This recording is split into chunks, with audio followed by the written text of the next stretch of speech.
ಎಲ್ಲರೂ ಹೇಗಿದ್ದೀರಾ?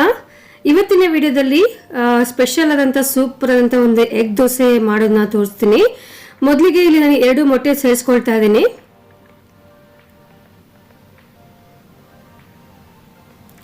ಇದು ಒಂದು ದೋಸೆ ಮಾಡೋಷ್ಟು ಅಳತೆ.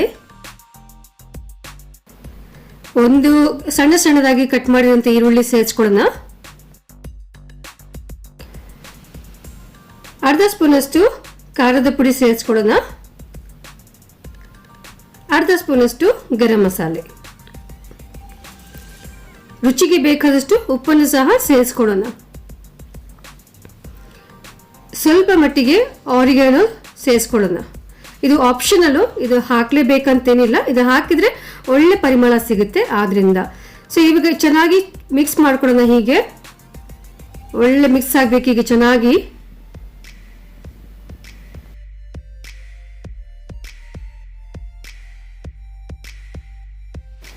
ನೋಡಿ, ಈ ಮಟ್ಟಿಗೆ ಚೆನ್ನಾಗಿ ಮಿಕ್ಸ್ ಆಗಬೇಕು ಮೊಟ್ಟೆ. ಸೊ ಈಗ ಇದು ನಾನು ಒಂದು ಹಳೆ ತವಾ ಇಟ್ಕೊಂಡಿದ್ದೀನಿ. ತವಾ ಚೆನ್ನಾಗಿ ಕಾಯಬೇಕು. ಕಾದಾದ್ಮೇಲೆ ದೋಸೆನ ಮಾಡೋಣ. ಸೊ ದೋಸೆ ಇಟ್ಟು ಹಾಕಿದ ತಕ್ಷಣವೇ ನಾವು ಏನ್ ಮಾಡೋಣ ಅಂದ್ರೆ ನಾವು ಮೊಟ್ಟೆನ ಸೇರಿಸ್ಕೊಳ್ಳೋಣ. ಸ್ವಲ್ಪ ಸ್ವಲ್ಪನೇ ಮೊಟ್ಟೆನ ಸೇರಿಸ್ಕೊಳ್ಳೋಣ.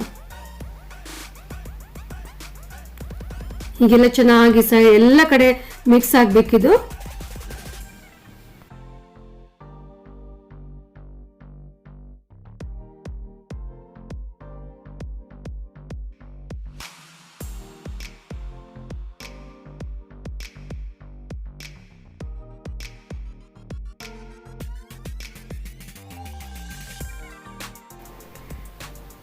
ನೋಡಿದ್ರಲ್ಲ, ಫುಲ್ ಪೂರ್ತಿ ಮೊಟ್ಟೆನ ನಾನಿಲ್ಲಿ ಸೇರಿಸ್ಬಿಟ್ಟಿದ್ದೀನಿ. ಸ್ವಲ್ಪ ಸಮ ಮಾಡ್ಕೊಳ್ಳೋಣ ಚೆನ್ನಾಗಿ. ಒಂದು ಕಡೆ ಜಾಸ್ತಿ ಒಂದು ಕಡೆ ಕಡಿಮೆ ಬೇಡ, ಎಲ್ಲ ಸಮವಾಗಿ ಮಾಡ್ಕೊಳ್ಳೋಣ. ಸ್ವಲ್ಪ 1 ಸ್ಪೂನ್ ಅಷ್ಟು ಎಣ್ಣೆ ಸೇರಿಸ್ಕೊಳ್ಳೋಣ.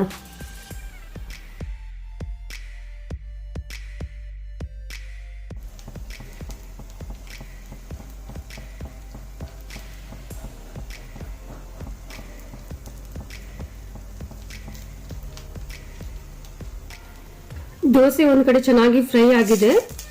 ಸ್ವಲ್ಪ ಮೆಲ್ಲ ಹೀಗೆ ನೋಡೋಣ. ನೋಡಿ, ತುಂಬ ಚೆನ್ನಾಗಿ ಕ್ರಿಸ್ಪಿಯಾಗಿ ಬಂದಿದೆ. ವಾವ್, ಸೂಪರ್ ಆಗಿದೆ. ಚೆನ್ನಾಗಿ ಕ್ರಿಸ್ಪಿ ಆಗಿದೆ. ತವಾ ನೋಡ್ಲಿಕ್ಕೆ ಎಷ್ಟು ಹಳೇದಾಗಿದೆಯೋ ದೋಸೆ ಅಷ್ಟೇ ಸೂಪರ್ ಆಗಿ ಬರುತ್ತೆ ಇದರಲ್ಲಿ. ಸೊ ಈಗ ನಾವು ತಿರುಗಿಸಿ ಹಾಕೋಣ. ನೋಡ್ರಲ್ಲ ಎಷ್ಟು ಚೆನ್ನಾಗಿ ಬಂದಿದೆ ದೋಸೆ ಅಂತ. ಸೂಪರ್ ಆಗಿ ಬಂದಿದೆ. ಕ್ರಿಸ್ಪಿಯಾಗಂತೂ ಸೂಪರ್ ಆಗಿದೆ. ಸೊ ತಿರುಗಿಸಿ ಹಾಕಿದ್ಮೇಲೆ ಒಂದು 5 ನಿಮಿಷಕ್ಕೆ ಚೆನ್ನಾಗಿ ಬೇಯಬೇಕು. ಯಾಕಂದ್ರೆ ಆನಿಯನ್ನು ಮೊಟ್ಟೆ ಎಲ್ಲ ಹಾಕಿರ್ತೀವಲ್ಲ, ಅದು ಚೆನ್ನಾಗಿ ಬೇಯಬೇಕಂದ್ರೆ ಒಂದು 5 ನಿಮಿಷ ಬೇಕು.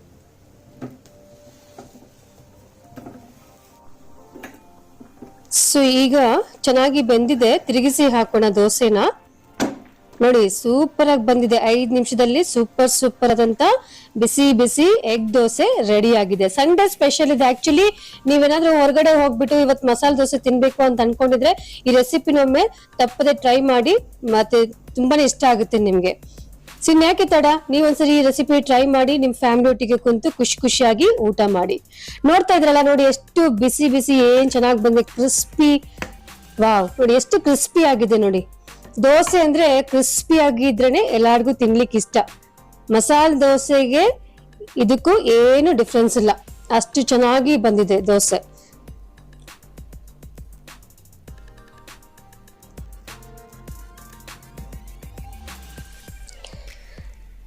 ನಾನಂತೂ ಈಗ ಟೇಸ್ಟ್ ಮಾಡ್ತೀನಿ. ನೋಡಿ, ಎಷ್ಟು ತುಂಬಾ ಚೆನ್ನಾಗಿ ಬಂದಿದೆ. ತುಂಬಾ ಎಣ್ಣೆ ಹಾಕಿಲ್ಲ, ಆದ್ರೂ ಸಹ ನೋಡಿ ಎಷ್ಟು ಚೆನ್ನಾಗಿ ಬಂದಿದೆ.